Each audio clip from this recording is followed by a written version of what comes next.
کے بعد کی خبروں میں آپ کا دوبارہ خیر مقدم ہے۔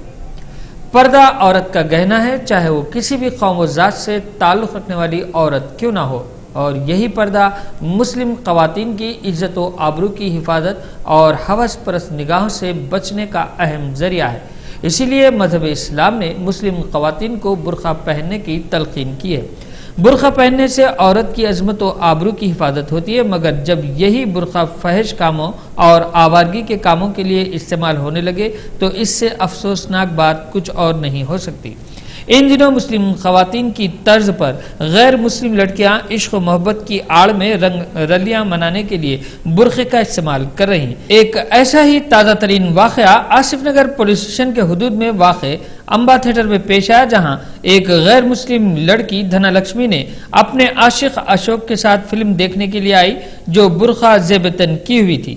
مقامی افراد کو شک ہونے پر اس لڑکی سے پوچھ تاچھ کی گئی، تب اس کے غیر مسلم ہونے کا پتہ چلا، جس پر برہم ہو کر مقامی افراد نے اس کی شکایت آصف نگر پی ایس میں درج کروائی اور برقعے کی عظمت کو پامال کرتے ہوئے مسلمانوں کو بدنام کرنے کی کوششوں کی سختی سے مذمت کی۔ آصف نگر پولیس نے مذکورہ لڑکی اور اشوک نامی لڑکے کے خلاف کیس درج کر کے کارروائی کرنے کے بجائے صرف پوچھ تاچھ کر کے چھوڑ دینے پر مقامی غیرت مند افراد نے سخت احتجاج کیا اور اس طرح کی حرکتوں کے تدارک کے لیے پولیس محکمے کو سرگرم رہنے کا مشورہ دیا۔ پولیس کانسٹیبل کے تقررات میں ایک مسلم امیدوار کے ساتھ جانبداری اور اسے نااہل قرار دینے کا انکشاف ہوا ہے۔ تفصیلات کے مطابق فلک نما کا ساکن محمد عرفان محی الدین ولد محمد سلطان محی الدین کی عمر 24 سال ہے۔ اب تک جتنے بھی ٹیسٹ اور مقابلے منعقد ہوئے ان سب میں انہیں اہل قرار دیا گیا، لیکن انہیں پولیس کانسٹیبل کی ملازمت دینے سے انکار کر دیا گیا۔ انہیں جو لیٹر موصول ہوا اس میں انہیں او سی بتایا گیا، جبکہ عرفان محی الدین نے بی سی ای کا صداقت نامہ داخل کیا تھا۔ یہ صداقت نامہ انہوں نے 20 دسمبر 2011 کو بہادرپورہ منڈل سے حاصل کیا تھا۔ لانگ جمپ، شاٹ پٹ اور دیگر امتحانات میں انہیں کامیاب بتایا گیا، اس کے باوجود انہیں ملازمت نہیں دی گئی۔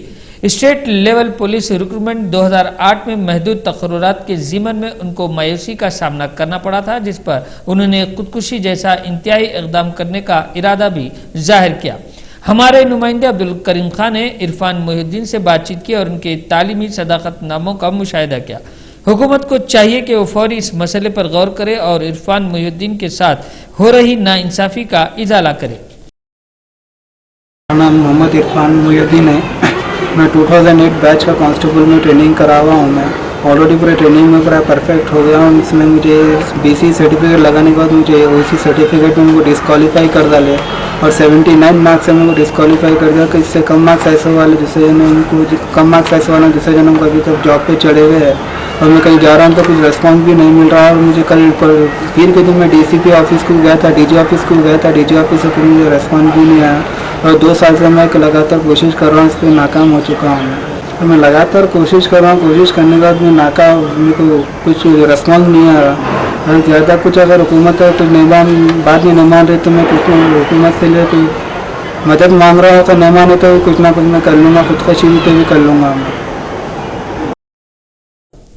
رفتہ رفتہ چند لاپرواہ پولیس اہلکاروں کی وجہ سے محکمہ پولیس سے عوام کا اعتبار گھٹتا جا رہا ہے، جبکہ پولیس کی یہ ذمہ داری ہوتی ہے کہ وہ متاثرین کی شکایت پر فوری کارروائی کا آغاز کرے، مگر متاثرین سے ہی مدد کے طالب رہنا محکمہ پولیس پر سوال پیدا کرتا ہے۔ اسی طرح سے بنجارہ ہلز پولیس نے متاثرین سے مدد حاصل کرنا چاہتی ہے۔ اس بات کا انکشاف بنجارہ ہلز علاقے میں پیش آیا سرقے کی واردات کے بعد متاثرین نے کیا۔ محمد ساجد ساکن بھولپور نے چہارشنبے کے روز میڈیا سے بات کرتے ہوئے بتایا کہ وہ اپنے مکان کے روبرو رات دیر گئے ان کی 2 ویلر گاڑی پارک کی تھی، چنانچہ صبح دیکھا تو گاڑی کے سرقے کا پتہ چلا، جس پر متاثرین نے بنجارہ ہلز پولیس سے رجوع ہو کر اس معاملے کی شکایت درج کروانی چاہیے، مگر متاثرین کو پولیس نے مبینہ طور پر مشورہ دیا کہ وہ سارق کا راز خود پتہ لگا کر انہیں اطلاع دیں۔ پولیس کے اس رویے سے ایسا معلوم ہوتا ہے کہ وہ اپنی ذمہ داریوں سے کنارہ کشی اختیار کر کے عوام میں اپنی لاپرواہ خدمات سے بھروسہ کھونا چاہتے ہیں۔ گوا کستوربا گاندھی پیس سینٹر کی جانب سے بین الاقوامی یوم خواتین کے موقع پر اردو گھر مغل پورے میں ایک منفرد و مثالی پروگرام منعقد کیا گیا۔ محترمہ عائشہ روبینہ کوآپشن ممبر GHMC کلین مجلس اتحاد المسلمین نے مہمان خصوصی کی حیثیت سے شرکت کی۔ Mrs Roli Srivastava Times of India, Mrs J Hemlata corporator Himayat Nagar اور Mrs Nahid Bano treasurer COVA نے بطور مہمانان اعزازی شرکت کی۔ زندگی ہماری اور فیصلے تمہارے کے زیر عنوان ایک کھلا مباحثہ منعقد کیا گیا۔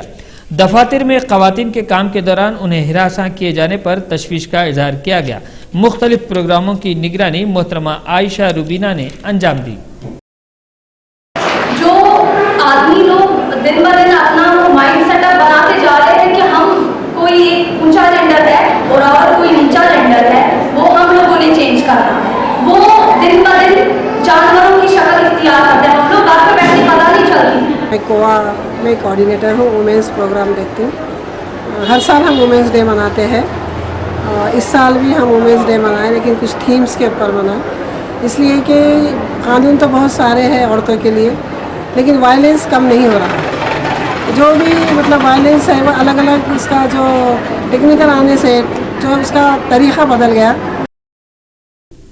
فلاحی ادارے صفا بیت المال کی فلاحی و رضاکارانہ خدمات کا سلسلہ جاری ہے۔ صفا بیت المال ایک جانب بیماروں اور ناداروں کی امداد کر رہا ہے اور بیواؤں کو وظائف جاری کر رہا ہے، تو دوسری جانب موسم گرما میں پینے کا صاف پانی پلانے کا بھی انتظام کر رہا ہے۔ دواخانہ عثمانیہ کے احاطے میں مولانا غیاث احمد رشادی نے بتایا کہ روزانہ صبح 10 بجے سے شام 6 بجے تک پانی پلایا جائے گا۔ 5 مارچ سے یہ سلسلہ شروع ہو گیا اور 6 جون تک یہ خدمات جاری رہیں گی۔ روزانہ 2500 لیٹر پانی کا صرفہ ہو رہا ہے، جس پر 3 لاکھ روپوں کی لاگت آئے گی۔ جناب غیاث احمد رشادی نے بتایا کہ دواخانہ عثمانیہ آنے والے مریضوں اور رشتہ داروں کے علاوہ راہگیروں کو پینے کا پانی صرف ثواب کی نیت سے پلایا جا رہا ہے۔ صفا بیت المال educational welfare and charitable trust کے زیر اہتمام 4 سال سے مسلسل عثمانیہ دواخانے کے اس احاطے میں جیسے کہ آپ دیکھ رہے ہیں کہ بیماروں اور تیمارداروں کو ٹھنڈا اور فلٹر کیا ہوا صاف پانی پلایا جاتا ہے اور روزانہ 2500 لیٹر پانی یہاں الحمدللہ پلاتے ہیں۔ ہمارے والنٹیئرز آتے ہیں، روزانہ 10 بجے سے لے کر 3 بجے تک الحمدللہ یہ پانی پلایا جاتا ہے، جس میں ہندو مسلم ہمارے بھائی جو بیمار ہوتے ہیں تیماردار ہوتے ہیں یہ الحمدللہ اپنی پیاس بجھاتے ہیں۔ سلطان العارفین سید السادات حضرت سید اسد اللہ شاہ قادری شہید رحمۃ اللہ کے 335ویں عرس شریف کی تقاریب 9 مارچ برد جمعہ بمقام موضوع محل نیک نام پورہ قریب نارسنگی نہایت عقیدت و احترام کے ساتھ منائی جائیں گی۔ بروز جمعہ رسم سندل مالی انجام دی جائے گی اور چادر گل کی پیشکشی عمل میں لائی جائے گی اور بعد سلام و فاتحہ تبرکات تقسیم کیے جائیں گے۔ عرس شریف کے ضمن میں جلسہ سیرت اولیاء کا انعقاد عمل میں لایا جائے گا، جس میں علماء اکرام کے خصوصی خطابات ہوں گے۔ جلسے کا آغاز قرأت کلام پاک سے ہوگا۔ نعت خواں حضرات نعت شریف کا نذرانہ پیش کرنے کی سعادت حاصل کریں گے۔ متعلی و سجاد نشین آستانہ حضرت سید اسد اللہ شاہ قادری شہید رحمۃ اللہ نے معتقدین و عامت المسلمین سے زیادہ تعداد میں اس نورانی محفل میں شرکت کی خواہش کی ہے۔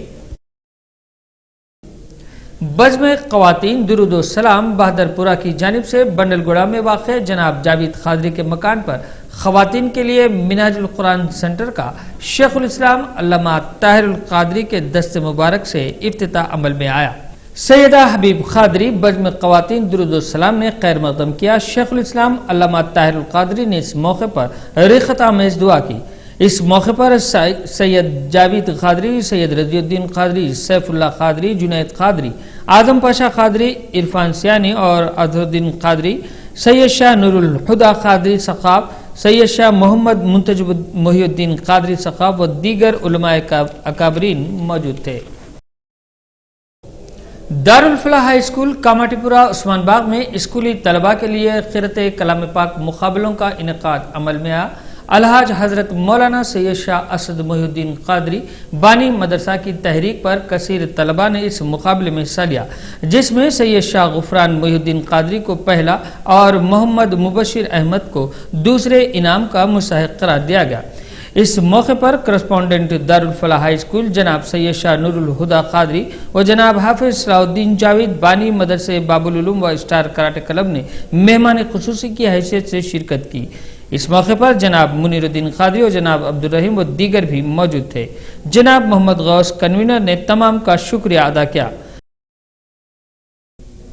حضرت حبیب العیدروس و حضرت حبیب جعفر العیدروس رحمۃ اللہ علیہ کے تقاریب عرس شریف کا چہارشنبے سے آغاز عمل میں آیا۔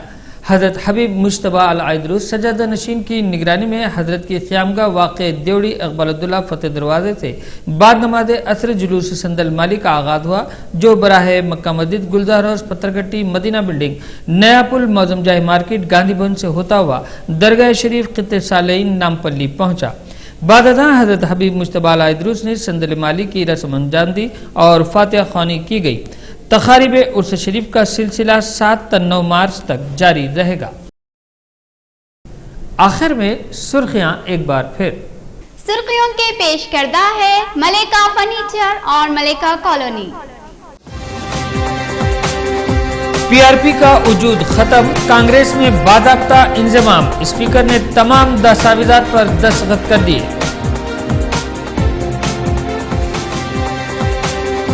چندرا بابو نائیڈو کی ریاستی وزیر اعلیٰ اور اسپیکر اسمبلی پر پھر ایک بار زبردست تنقید، ایوان کے اصولوں کو بالائے طاق رکھنے کا الزام۔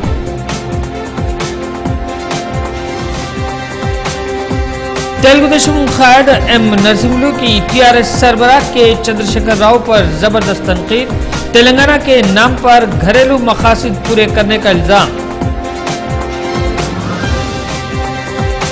سرکاری و کنٹریکٹ ملازمتوں میں 4% مسلم تحفظات پر مکمل عمل آوری کرنے ریاستی حکومت سے جناب احمد بلالہ کا پرزور مطالبہ، ایوان اسمبلی میں زبردست نمائندگی۔ فرضی پاسپورٹ معاملے میں ایک خاتون اور پاسپورٹ ایجنٹ گرفتار، 4 ہندوستانی فرضی پاسپورٹ ضبط۔